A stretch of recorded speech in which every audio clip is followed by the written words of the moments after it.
পর্দা এটা ফরজ, পর্দা নারীর ভূষণ। পর্দা ছাড়া একটা নারী কখনো সম্মান, মর্যাদা, সফলতা লাভ করতে পারে না। একটা হাদিস বলছি, মা বোনেরা মনোযোগ দিয়ে শুনবেন। হাদিসটি জামিয়া তিরমিজি 3232 নম্বর হাদিস, আলী রাদিয়াল্লাহু তাআলা আনহু থেকে বর্ণিত। এখানে 6টা কারণে জাহান্নামে নারীদেরকে শাস্তি দেওয়া হবে তার বিশদ বর্ণনা দেওয়া হয়েছে। এই 6টা কারণ আমি বলছি, শুধু বর্ণনা দেওয়ার সময় আমার হবে না। প্রথম কারণটা হচ্ছে, কোন নারী যদি মাথার চুল ছেড়ে বাইরে যায় তাহলে আল্লাহ তাকে জাহান্নামে একটা কঠিন শাস্তির মুখোমুখি করবেন।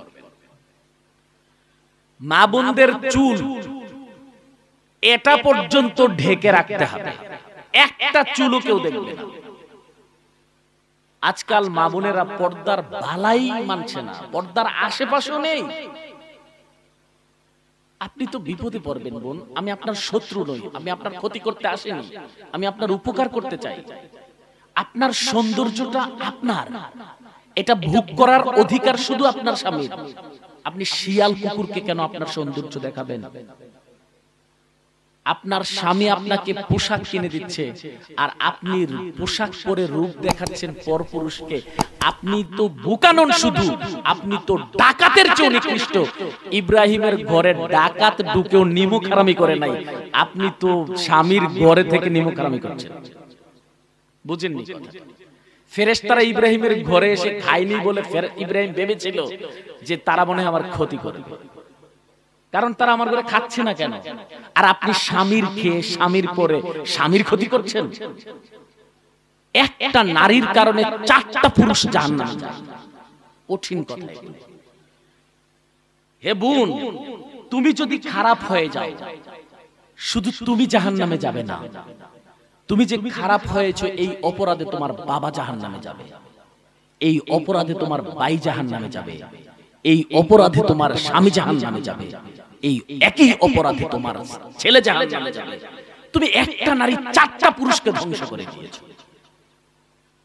আজকাল নারীরা এগুলো কিছুই মনে করছে না। আশ্চর্য, আমি ফাতেমার মতো নারী খুঁজে পাই না, আয়েশা খাদিজার মতো নারী খুঁজে পাই না। আমাদের নারীরা এখন অসভ্য, বেহায়া, বর্বর নারী হয়ে গেছে। এই কথাগুলো বলতে আমার কষ্ট হয়, আপনার শুনতেও খারাপ লাগবে, কিন্তু আমি কেন এগুলো আপনাকে বলছি আপনি একটু বুঝার চেষ্টা করুন। আপনার চরিত্র, আপনার সতীত্ব অনেক দামি জিনিস, অনেক দামি জিনিস, অনেক দামি জিনিস। তারপর নবীজি সাল্লাল্লাহু আলাইহি সাল্লাম বলছেন, দ্বিতীয় প্রকারের জাহান্নামের শাস্তি হবে, দ্বিতীয় প্রকারের যে অপরাধ, সেটা হচ্ছে কোন স্ত্রী যদি স্বামীর মুখের উপর কথা বলে। আমি আপনাকে কিভাবে বলি, বর্তমানে পৃথিবীতে যতটা স্ত্রী আছে 99% স্ত্রী স্বামীকে পাত্তা দেয় না, স্বামীর উপর কথা বলে, স্বামীর উপর কথা বলে। ও কি হয়ে গেছে? আরে আপনি যত কিছুই হন, আপনি হিজড়া হতে পারবেন, ট্রান্সজেন্ডার হতে পারবেন, আপনি পুরুষ হতে পারবেন, নকল পুরুষ, আপনি স্বামী হতে পারবেন না। স্বামী স্বামী স্বামী আপনার সম্পদ, স্বামী আপনার সম্পদ। কত গুরুত্বপূর্ণ সম্পদ জানেন? আল্লাহর নবী বলছেন তার পায়ের নিচে তোমার জান্নাত, এটার নাম স্বামী। স্বামীকে তুচ্ছ তাচ্ছিল্য করার কোন সুযোগ আপনার নাই, কোন সুযোগ নাই। স্বামী যেই হোক তাকে শ্রদ্ধা সম্মান আপনাকে করতেই হবে। আপনি তো আমাদের নবীর কথা জানেন, তিনি খাদিজা রাদিয়াল্লাহু তাআলা আনহার অধীনে কর্ম করেছেন, যেটাকে আমাদের ভাষায় কর্মচারী বলে। এই খাদিজাকে বিয়ে করেছে। খাদিজা ছিল তৎকালীন সময়ে আরবের সবচাইতে ধনাঢ্য মহিলা। সকল সম্পদ ইসলামের পেছনে নবীজি ব্যয় করে দিয়েছেন। ব্যয় করে দিয়ে খাদিজাকে নিয়ে না খেয়ে দিন কাটিয়েছেন। তখনও খাদিজা একবারও নবীকে বলেনি যে রাসূলুল্লাহ আমার এত সম্পদ কি হলো। মুখের উপর কথা ওনারা বলেননি, জীবন দিয়ে দিয়েছে, মুখের উপর কথা বলেননি। আর আপনি এমন কি হয়ে গেছেন, স্বামীকে যা ইচ্ছে তাই বলছেন? তাহলে আপনার জন্য জাহান্নাম অপেক্ষা করছে। বলতে চাচ্ছিলাম, তিন নাম্বার যে অপরাধের কারণে শাস্তি দেয়া হবে নারীদেরকে, সেটা হচ্ছে নারীরা যদি পরকীয়ায় জড়িয়ে যায়, স্বামীকে বাদ দিয়ে অন্য পুরুষের সঙ্গে হাসি তামাশায় মগ্ন হয়। কোরআন কত সুন্দর আদব শিক্ষা দিয়েছে জানেন? একমাত্র যাদের সঙ্গে বিয়ে হারাম তাদের সঙ্গে আপনি সুন্দর করে কথা বলতে পারবেন, যাদের সঙ্গে বিয়ে হালাল ওই জাতীয় পুরুষের সঙ্গে নরম সুরে কথা বলাও হারাম। এটার নাম ইসলাম। এত সুন্দর বিধান। কিন্তু আজকাল কি হচ্ছে, নারীরা যা করছে এগুলো জাহান্নামে যাওয়ার পথ, এগুলো আপনাকে জাহান্নামে নিয়ে যাচ্ছে। চার, অপবিত্র অবস্থায় বিলম্ব করা, অর্থাৎ নারীরা একটা নির্দিষ্ট পিরিয়ডে নির্দিষ্ট সময়ে অপবিত্র হয়, অসুস্থ হয়। এই সময়টাকে গাফলতি করে, আইলসামি করে, অবহেলা করে, যেমন তার উপর গোসল ফরজ কিন্তু সে সারা দিন চলে গেল গোসল করছে না। সে এখন পবিত্র হয়েছে, তার উপর গোসল ওয়াজিব, 2 দিন চলে যাচ্ছে সে গোসল করছে না। এই রকম অপরাধ যার, তার জন্য একটা আলাদা শাস্তি আছে। 5 নাম্বার যে অপরাধে নারীদেরকে শাস্তি দেয়া হবে, নারীরা যদি বেশি বেশি করে কসম করে। নারীদের একটা স্বভাব আছে জানেন, ওরা শুধু শপথ করে, কসম করে, কিছু হলেই কসম করে। তাদের আরেকটা স্বভাব আছে, ওরা মান্যত করে বেশি, নজর করে বেশি। যাই হোক, আমি সেদিকে যাব না, ওগুলো আমার বিষয় না। বলতে চাচ্ছিলাম, আপনাকে জাহান্নামে নিয়ে যাচ্ছে এই কাজগুলো, আপনি এই কাজগুলো করবেন না। আর 6 নাম্বার কাজ হচ্ছে নারীরা বেশি হিংসে করে। হিংসে করা যাবে না, হিংসে করা যাবে না। বিশ্বনবী সাল্লাল্লাহু আলাইহি ওয়াসাল্লামের আরেকটা হাদিস বলেই আমি আলোচনাটাকে সংক্ষেপ করে আনছি। হাদিসটি সহিহ মুসলিমে রয়েছে, 5397 নম্বরের হাদিস।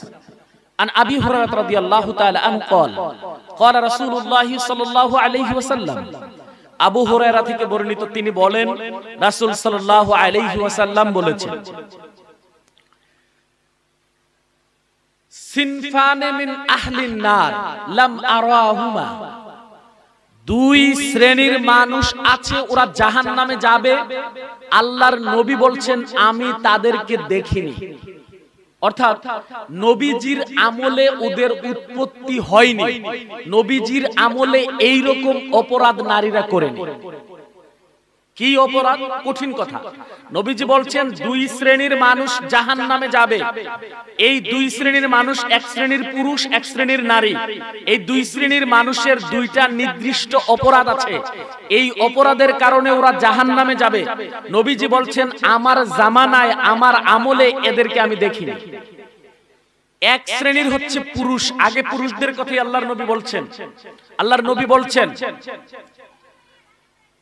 কাউমুম মাআহুম সিয়াতুন কাআজনিবিল বাকারে ইয়াদরিবুনা বিহান নাস, 1 শ্রেণীর পুরুষ আছে যাদের সঙ্গে গরুর লেজের মতো লাঠি, চাবুক এ জাতীয় কিছু থাকে, আর এগুলো দিয়ে সে মানুষকে আঘাত করে, প্রহার করে, মারামারি করে। ওরা জাহান্নামী। কথাটা কে বলেছে? আল্লাহর নবী বলছেন, সহিহ মুসলিমের হাদিস। তারপর নবীজি বলছেন আরেক শ্রেণীর মানুষ, অনিসাউন কাসিয়াতুন আরিয়াতুন মুমিলাতুন মাইলাতুন, আরেক শ্রেণীর হচ্ছে নারী, ওরা জাহান্নামে যাবে। ওদের কি অপরাধ? কাসিয়াতুন আরিয়া, ওরা পোশাক পরেছে কিন্তু সব দেখা যাচ্ছে, নগ্ন। এই হচ্ছে তাদের অপরাধ। বুরকা কেন পরে মানুষ? সৌন্দর্য ঢাকার জন্য। আর এখন বুরকা কেন পরে? সৌন্দর্য দেখানোর জন্য। বুঝেননি? আগে মানুষ বুরকা পরতো যেন নিজেকে ঢাকা যায়, আর এখন মানুষ বুরকা পরে যেন অন্য মানুষ ফিরে তাকায়।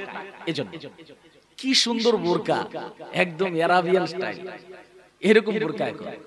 কি সুন্দর বোরকা, দেখলে তাকিয়ে থাকতে ইচ্ছা করে। এই রকম বোরকা পরাটা, এটা হচ্ছে জাহান্নামীদের বৈশিষ্ট্য। আপনার পোশাক হবে ঢিলে ঢালা, রূপ লাবণ্য ঢাকার জন্য। আপনার রূপ, আপনার সম্পদ, এগুলো অন্যকে দেখানোর বিষয় না। তাহলে আপনার উচিত হবে এগুলো থেকে নিজেকে হেফাজত করা, পর্দাটাকে আঁকড়ে ধরা। তারপর নবীজি বলছেন মুমিলাতুন মাইলাতুন, তাদের আর দোষগুলো বেপরদার সঙ্গে সঙ্গে এগুলো আছে, ওরা নিজেদেরকে অন্যের কাছে আকর্ষণীয় করে তোলে, আবার নিজেরাও অন্যর দিকে আকৃষ্ট হয়। এই হচ্ছে নারীদের আরেকটা দোষ। ওরা এমন সাজগোজ করবে, স্বামী আছে স্বামীর জন্য না, আরেকজনের বাড়িতে বিয়ে খেতে যাবে সেজন্য সাজে, ওখানে পর পুরুষকে তার সাজগোজ দেখাবে, স্বামীকে না। এ জাতীয় অপরাধ যে নারীরা করে ওরা জাহান্নামে যাবে, এটা আল্লাহর নবীর কথা, আমার নয়। যে আকৃষ্ট হয় এবং আকর্ষণ করে ওরা জাহান্নামী। নবীজি তাদের সাইন, তাদের নিদর্শন বর্ণনা করতে গিয়ে বলছেন কা আসনিমাতিল বুখতে, কা আসনিমাতিল বুখতে, তাদের রয়েছে হেলে পড়া উটের কুজুর মতো মাথার চুলের খোপা। রুসুহুন্না কা আসনিমাতিল বুখতে, তাদের চুলের অবস্থা হচ্ছে হেলে পড়া উটের কুজুর মতো। মানে কি বুঝেন? মানে হলো এই, কিছু কিছু নারী এমন ভাবে খোপা করে মাথার একেবারে উপরে মনে হয় দুইটা মাথা। এই দৃশ্যটাকে নবীজি উটের কুজুর সঙ্গে তুলনা করেছে। উটের উপরে যে কুজুটা থাকে মাঝে মাঝে বাঁকা হয়ে যায়, নারীরা মাথার মধ্যে চুল দিয়ে একটা খোপা বেঁধেছে, ওটা মাঝে মাঝে যেন বাঁকা হয়ে উটের কুজুর মতো হেলে পড়ছে। এটা হচ্ছে এই নারীদেরকে চিনার উপায়, ওরা জাহান্নামী। নবীজি এ কথা বলে যদি ছেড়ে দিতেন তাহলেও কিছুটা সান্ত্বনা পাওয়া যেত। নবীজি আরো কঠিন কথা বলেছেন। নবীজি বলছেন লা ইয়াদখুলুনাল জান্নাহ, তারা জান্নাতে যাবে না, ওয়ালা ইয়াজিদনা মিন রিহিহা, আল্লাহর নবী বলছেন ওরা জান্নাতে যাবে না, এমন কি জান্নাতের গন্ধটাও পাবে না। নাউজুবিল্লাহ মিন যালিক। কত কঠিন কথা বুঝেন? জান্নাতের গন্ধও পাবে না। এই কথা বলেও নবীজি ছাড়েননি। তারপর নবীজি বলছেন ইন্না রিহাহা লা ইউজাদু মিন মাইসিরাতিন কাদা ওয়া কাদা, নিশ্চয়ই জান্নাতের গন্ধ অনেক অনেক দূর থেকেও পাওয়া যায়। এই নারী এবং পুরুষরা, যেই পুরুষরা মারামারি করে আর যে নারীরা বেপরদায় চলে, এই দুই শ্রেণীর মানুষ জান্নাতে তো যাবেই না, জান্নাতের এত দূরে থাকবে যে জান্নাতের গন্ধটাও পাবে না। সহিহ মুসলিমের হাদিস। যে কথা বলছিলাম ওই হাদিসটা কি ভুলে গেছেন? 5টা কারণে জাতিকে ধ্বংস করা হবে। তার মধ্যে প্রথম কারণটা ছিল দোষারোপ করা, পরস্পর দোষারোপ করা। দ্বিতীয় কারণটা ছিল মদ পান করা। তৃতীয় কারণটা ছিল সেই আপনার এই যে লিবাস, পোশাক, হারির সিল্কের পোশাক পরা, রেশমি পোশাক পরা। আরো দুটো অপরাধের কথা আছে এই হাদিসে। এই আরো একটি অপরাধের কথা এখানে আছে। দুটি অপরাধের কথা, 3টি এখানে বলেছি। কোন হাদিসে 5টির কথা বলেছি, কোন হাদিসে 6টির কথা বলেছি। তো এখানে 3টি অপরাধ আমি বলেছি, 4টি অপরাধ আর দুটো, অথবা 3টি বললে আর দুটো, 5টি অথবা 6টি। তো যে কথাটা বলতে চাচ্ছিলাম, তারপর নবীজি বলছেন ওয়াত্তাখাযুল কিয়ান, আরেকটা দোষ, যেই দোষে জাতিকে ধ্বংস করে দেয়া হয়। দোষটা কি? এই দোষটা হচ্ছে এই জাতি গায়ক এবং নায়ক, নায়িকা, বাদ্যযন্ত্র এগুলোতে আসক্ত হয়। কোন জাতি যদি গানে আসক্ত হয়, ভারতবর্ষে তো গান, খালি গান, পূজাতে গান, বাইরে গান, যেখানে খুশি গান, গান আর গান। কিন্তু এই গান তো আপনার না, আপনাকে তো এই গান গাওয়ার অনুমতি দেয়নি। আপনি এত বোকা। আমি আশ্চর্য হয়ে ভাবতাম কিয়ামতের আগে নাকি মসজিদে বাজনা হবে। তো আমি বুঝতাম না মসজিদে আবার বাজনা হয় কি করে, মসজিদে তো নামাজে যায়। কিন্তু এখন নামাজে যাওয়ার সময় যে মোবাইলটা নিয়ে যায়, ওটাতে যে কি গান বাজে, মাঝে মাঝে নামাজও ভেঙে যায়। আপনি গানের প্রতি এত আসক্ত হয়ে গেলেন কেন? গান তো আপনাকে ধ্বংস করে দিবে। গানের প্রথম অ্যাকশন কি জানেন? অন্তরটাকে অপবিত্র করে দেয়। আপনার মনের মধ্যে শয়তান বাসা বাঁধে, আপনার ঈমানটা আস্তে আস্তে দুর্বল হয়ে যায়, কালো দাগ পড়ে যায়। অনেক ভাবে হাদিসে কথাগুলো এসেছে। আপনার অন্তরটাকে প্রথমে ধ্বংস করে দিবে, তারপর আপনার সমাজকে ধ্বংস করে দিবে, তারপর আপনাকে পাগল বানিয়ে ছাড়বে, তারপর আপনাকে উম্মাদ বানিয়ে সমকামিতার দিকে ধাপন করবে। যেই অপরাধ লুতের পরিবার করেছে, লুতের জাতি করেছিল। বলতে চাচ্ছিলাম, লাস্ট যেই কারণে আল্লাহ জাতিকে ধ্বংস করেন, ওয়াক্তা আমার রিজালু বির রিজালি ওয়ান নিসাউ বিন নিসাই, নারী নারীতে যদি যৌন সুখ খুঁজে পায়, পুরুষে পুরুষে যদি যৌন সুখ খুঁজে পায়, সমকামিতা যদি তৈরি হয়, তাহলে আল্লাহ জাতিকে ধ্বংস করে দেন। এই সমকামিতার ঘটনা ঘটেছিল লুতের জাতির। আল্লাহ সুবহানাহু ওয়া তাআলা সিদ্ধান্ত নিলেন জাতিকে ধ্বংস করে দেবেন। তা আপনাদের মধ্যে আমাদের মধ্যে যদি আজ এই সমস্যাগুলো থাকে, আল্লাহর অশেষ দয়ায় আমরা এখনো বেঁচে আছি। আল্লাহ যদি সিদ্ধান্ত নিয়ে নেন, আল্লাহর কসম, আল্লাহর ইজ্জতের কসম, বাঁচার কোনো উপায় আপনার নাই, কোনো উপায় নেই। দেখুন, আপনি এই ঘটনাটা একটু উপলব্ধি করুন, অনুভব করতে পারবেন। আল্লাহ বলছেন, قالوا يا لوط إن رسل ربك لن يصلوا إليك فأسر بأهلك بقطع من الليل। ওই ইব্রাহিম আলাইহিস সালামের বাড়ি থেকে যখন ওই যুবকরা লূত আলাইহিস সালামের বাড়িতে এসে পৌঁছলেন, লূত আলাইহিস সালাম তাদেরকে লুকিয়ে রাখলেন, কারণ সুন্দর সুন্দর যুবক দেখলে তার জাতির অশুভ বর্বর অপদার্থ নেশাখোর মাতালেরা এই যুবকদেরকে নিয়ে যৌন ক্ষুধা নিবারণ করার চেষ্টা করবে। তাই নবী অত্যন্ত পেরেশান হয়ে গেলেন, ভীত সন্ত্রস্ত হয়ে গেলেন, জাতিকে ডেকে অনেক কথা বললেন, মেহমানদের ইজ্জত রক্ষার চেষ্টা করলেন। লূত আলাইহিস সালাম যখন খুব পেরেশান, তখন ফেরেশতারা এই কথাগুলো লূতকে বলেছিল। ক্বালু, তারা বলছে, ইয়া লূত ইন্না রুসুলু রাব্বিক, হে লূত তুমি ভয় পেও না, আমাদেরকে আল্লাহ পাঠিয়েছেন। আমাদেরকে যেমন যুবক দেখছো, আমরা তেমন যুবক নই, আমাদেরকে আল্লাহ পাঠিয়েছে, আমরা ফেরেশতা। লা ইয়াসিলু ইলাইক, তোমার জাতি ওই অপদার্থরা কোশ্চেন কালেও আমাদের কাছে তো দূরের কথা, তোমার কাছেও ঘেঁষতে পারবে না। সিদ্ধান্ত চূড়ান্ত হয়ে গেছে, ওরা পারবে না আমাদের কিছু করতে, ওরা পারবে না তোমার কিছু করতে। فأسر بأهلك بقطع من الليل, অতএব তুমি, তোমার পরিবার, তোমার আত্মীয় স্বজন, তোমাকে যারা বিশ্বাস করে, তোমার ফেভারে যারা আছে, তাদেরকে নিয়ে রাতে এই এলাকা ছেড়ে চলে যাও। কারণ আমরা ফেরেশতা, এই এলাকায় কি হবে এটা আমরা জানি, আমরা টিকতে পারবো, তোমরা টিকতে পারবে না, তোমরা চলে যাও, এই রাতেই তোমরা পালিয়ে যাও, এই এলাকা ছেড়ে দাও, এই এলাকা খালি করে দাও, এই এলাকা এখন আমাদের দখলে, এই এলাকা কি হবে এটার ফয়সালা হয়ে গেছে। ওয়ালা ইয়ালতাফিত মিনকুম আহাদুন ইল্লা ইমরাআতাক, আর শুনো, তোমরা যাওয়ার সময়ও পিছনে তাকাবে না, পিছনে কি হবে শব্দ শুনলেও ভয় পাবে না, পিছনে তাকাবেই না। পিছনের জন্য আমরা আছি, আল্লাহর সিদ্ধান্ত আছে, তোমরা তাকাবেই না পিছনে। তবে হ্যাঁ, ইল্লা ইমরাআতাক, তোমার স্ত্রীকে কিন্তু তোমরা রক্ষা করতে পারবে না। লূতকে বলছেন ফেরেশতারা, তোমার স্ত্রীকে কিন্তু তুমি রক্ষা করতে পারবে না, তোমার স্ত্রী ধ্বংস হয়ে যাবে, এটা সিদ্ধান্ত হয়ে গেছে।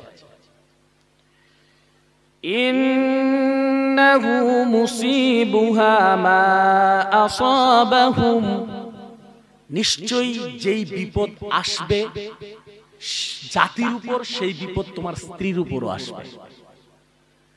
ইন্না মাওঈদাহুমুস সুবহ, ঘটনাটি ঘটবে সকালে। রাতে ফেরেশতারা এসেছে ইব্রাহিমের কাছে, ওখান থেকে এসেছে লূতের কাছে, কথা হচ্ছে লূতের সঙ্গে, আর বলা হচ্ছে তুমি রাতে বেরিয়ে যাও, যা হবে সকালেই হবে। আলাইসা সুবহু বিকরিব। তারপর ফেরেশতারা লূতকে বলছে, আচ্ছা তুমি কিসের ভয় পাচ্ছ? সকাল কি অনেক দূরে?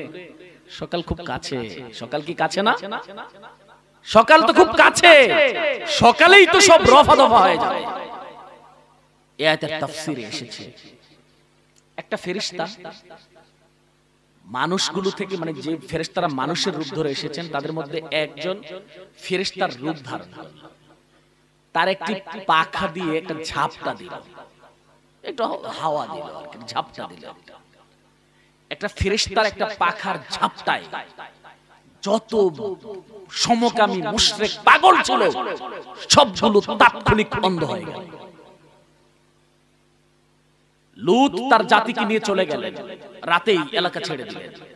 এলাকাতে যারা থাকলো একটা মানুষ আর চোখে দেখছে, সব অন্ধ, পালারও কোনো রাস্তা নাই। আরে কেউ একজনও যদি দেখতো তাহলে পথ দেখাতো, পথ দেখানোর মতো কেউ নাই। আল্লাহর আযাব যখন আসে কত ভয়ানক ভাবে আসে আপনাকে কি দিয়ে বুঝাই। তাফসীরে এসেছে তার এক ঝাপটাতে গোটা জাতি অন্ধ হয়ে গেছে। তারপর আল্লাহ ফেরেশতাদেরকে নির্দেশ দিলেন, ওরা যেমন উল্টো কাজটা করেছে, নারী পুরুষ মিলে দাম্পত্য, ওরা নারীতে নারীতে দাম্পত্য খুঁজেছে, ওরা পুরুষে পুরুষে সুখ খুঁজেছে, ওরা যেমন আল্লাহর বিধান উল্টে দিয়েছে, আল্লাহ ফেরেশতাদেরকে নির্দেশ দিচ্ছেন মাটি উল্টে দাও। ওরা এই সপ্তম তবক পর্যন্ত গোটা মাটিটাকে ফেরেশতারা পাখাতে উঠিয়ে উল্টিয়ে দিলেন। পাথর ঝর্ণার পানি যেমন, পানির ফোয়ারা যেমন প্রবাহিত হয়, মাটি যখন উল্টে গেল যত রকমের পাথর ছিল সব ছিটকে পড়ল।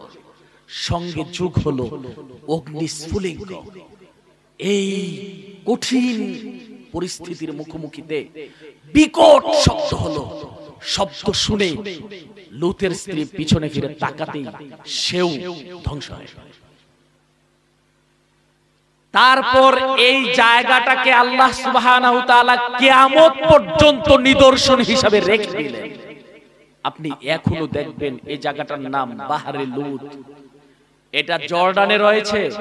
এটার আরেকটা নাম ডেড সি, যেটাকে বাংলায় বলে মৃত সাগর। এটা আল্লাহর গজব প্রাপ্ত এলাকা। এখানে এখন গর্ত হয়ে সাগরের মতো পানি আর পানি রয়েছে। পানিটাও এত নিকৃষ্ট যে এই পানিতে একটা পোকার বংশবিস্তার তো দূরের কথা, জন্মর ইতিহাস নাই। এখানে একটা পোকাও বসবাস করতে পারে না। আপনি নিজেও যদি লাফিয়ে পানিতে পড়েন আপনি ডুববেন না। পানির ঘনত্ব এত, পানির লবণ এত। ইতিহাস বলছে, বৈজ্ঞানিকরা গবেষণা করছে ওই জায়গাটাকে নিয়ে, ওখানে কি সুন্দর সুন্দর গাছ, কি সুন্দর সুন্দর ফল।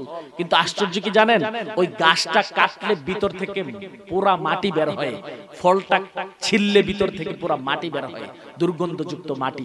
এখনো ওখানে মানুষ বসবাস করতে পারে না। আল্লাহ যখন কোন জাতিকে ধ্বংস করেন এভাবে করেন। আর আল্লাহ যদি কাউকে ধ্বংস করার সিদ্ধান্ত নেন তার কেউ থাকে না। লূতের স্ত্রী একজন নবীর স্ত্রী, সেও বাঁচতে পারেনি। আপনি কে যে আপনি বেঁচে যাবেন? কার দোহাই আপনি বাঁচবেন?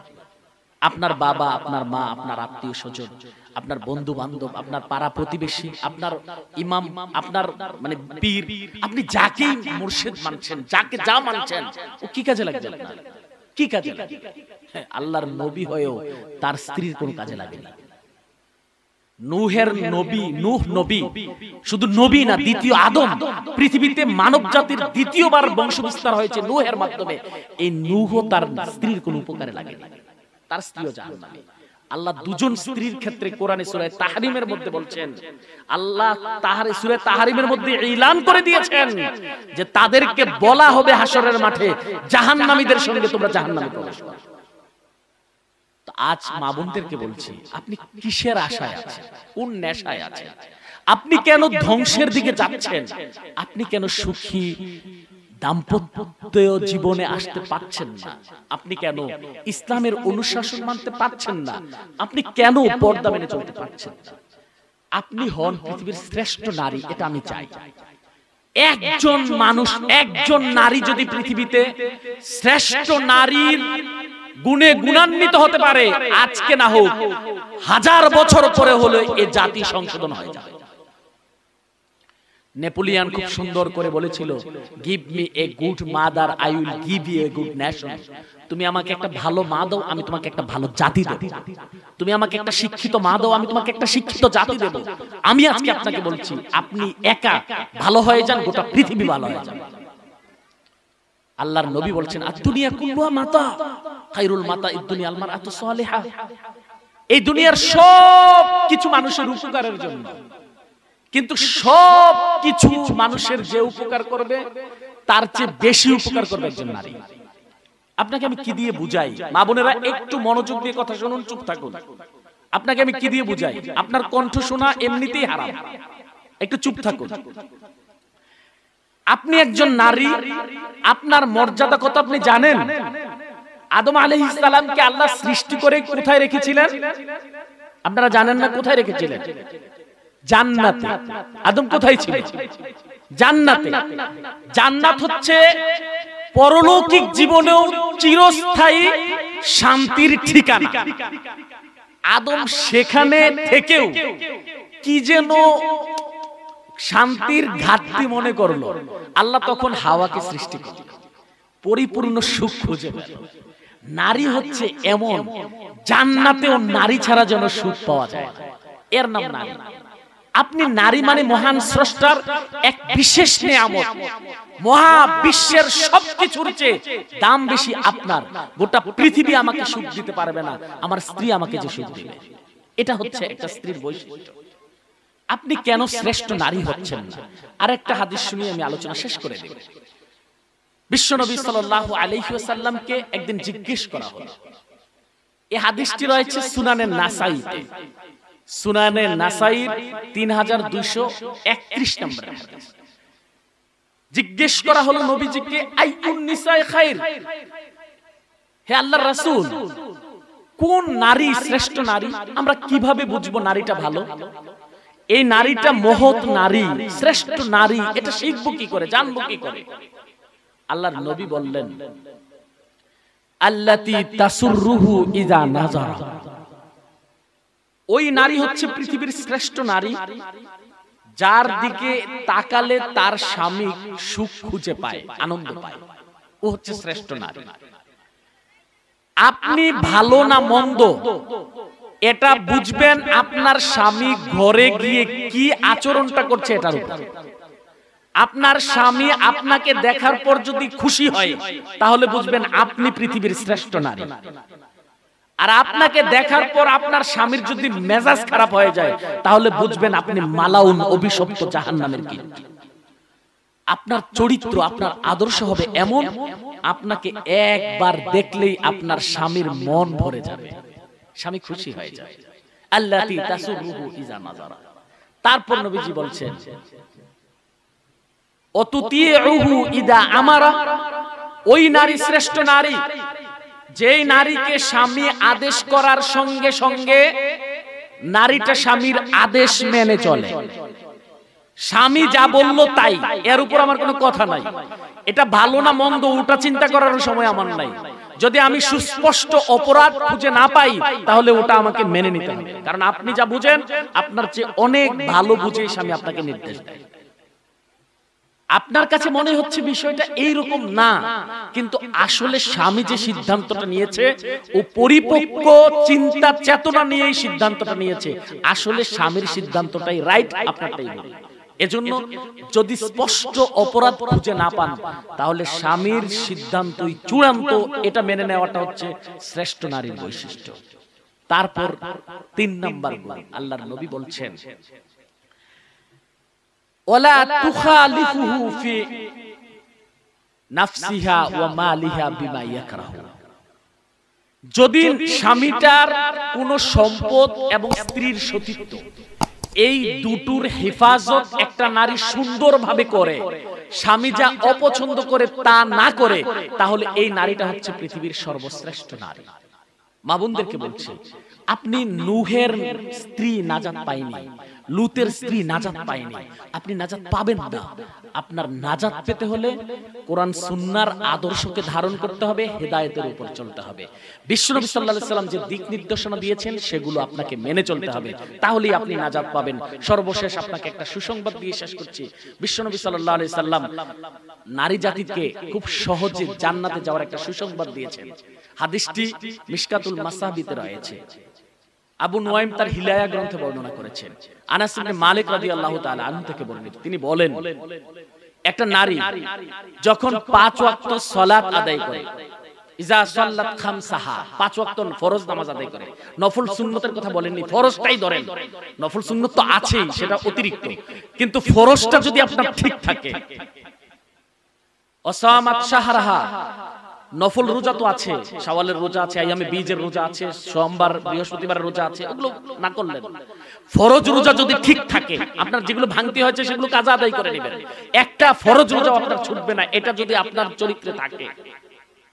ওয়া আহসানাত ফারদাহা, আর আপনি যদি আপনার সতীত্বকে সংরক্ষণ করতে পারেন, আপনি যদি পর্দাটাকে মেইনটেইন করতে পারেন, আপনি যদি আপনার চরিত্রটাকে ধরে রাখতে পারেন, ও আতাআত বালাহা, আর আপনি যদি আপনার স্বামীকে মেনে চলতে পারেন, আল্লাহর নবী বলছেন লিতাদখুলিল জান্নাত মিন আইয়ি আবওয়াবিল জান্নাতি শাআত, ওই নারী জান্নাতের সব দরজা আল্লাহ তার জন্য খুলে দিবেন, খুলে দিয়ে নারীকে ডিক্লার দিবেন, নারীকে বলবেন, হে নারী, তোমার এই গুণগুলোর কারণে আজ জান্নাতের সব দরজা তোমার জন্য খোলা হয়েছে, যে দরজা দিয়ে যে জান্নাতে তুমি প্রবেশ করো।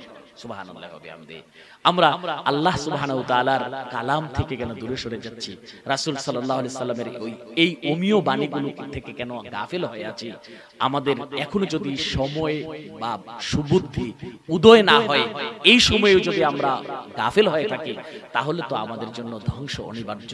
হয়তোবা পৃথিবীতেই আপনি ধ্বংসের মুখোমুখি হবেন, হয়তোবা আল্লাহর গজবে আক্রান্ত হয়ে যাবেন। আল্লাহ সুবহানাহু ওয়া তাআলা আমাদের সকলকে তার সকল প্রকারের বালা মুসিবত এবং গজব থেকে হেফাজত করুন, সবাই বলি আমিন। নারী পুরুষ নির্বিশেষে সকলকে ঈমান, আমলে সালেহ এবং সিরাতে মুস্তাকিমের উপর কায়েম ও দায়েম থেকে আল্লাহর সন্তুষ্টি লাভের উদ্দেশ্যে জান্নাতুল ফেরদাউসে প্রবেশ করার তৌফিক ইনায়েত করুক, আমিন। ওয়া কাউলু হাযা আস্তাগফিরুল্লাহ লিসাইল মুসলিমিন, সুবহানাকা আল্লাহুম্মা ওয়া বিহামদিকা আশহাদু আল্লা ইলাহা ইল্লা আনতা আস্তাগফিরুকা ওয়া আতুবু ইলাইক।